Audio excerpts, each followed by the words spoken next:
This prisoner just glanced at the gate and immediately got shoved to the ground by a passing inmate, told him not to even think about escaping. Other inmates rushed over to explain, saying they did it to protect him. Thomas found this completely baffling, but the next second, he turned his head and heard a deep growl echo through the hallway. Before he could react, the gate slammed shut, sealing off the only exit. Da lass ich dich gehen.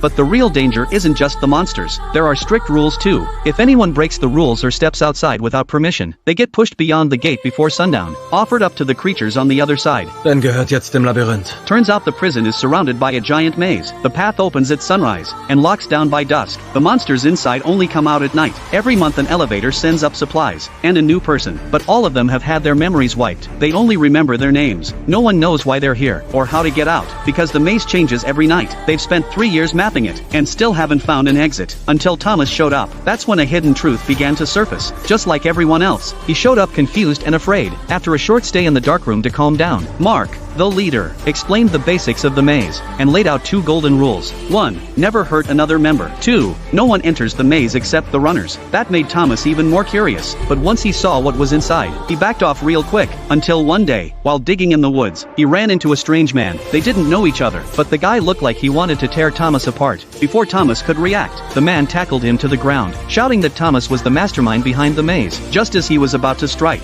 Thomas grabbed a skull and knocked him out, barely escaping with his life. His friends rushed over and knocked the man unconscious. At first, the man kept struggling, but the moment Mark showed up, he suddenly went quiet, because he knew what assaulting a fellow member meant. Mark ordered him to lift his shirt, revealing marks from a monster sting. That's what had driven him mad. But Mark was confused. How did he get stung in daylight? And why did he go berserk at Thomas specifically? No one else ever reacted like that. Thomas repeated what the man said. Mark listened and paused, then gave Thomas a strange look and walked off. After punishing the man, Mark set off the next day to investigate. Thomas wanted to go too, but rules kept him behind. As dusk approached, there was still no sign of Mark. Then just as the gate was closing, Tony appeared carrying a badly wounded Mark. Desperate to know what had happened, Thomas ran straight into the maze.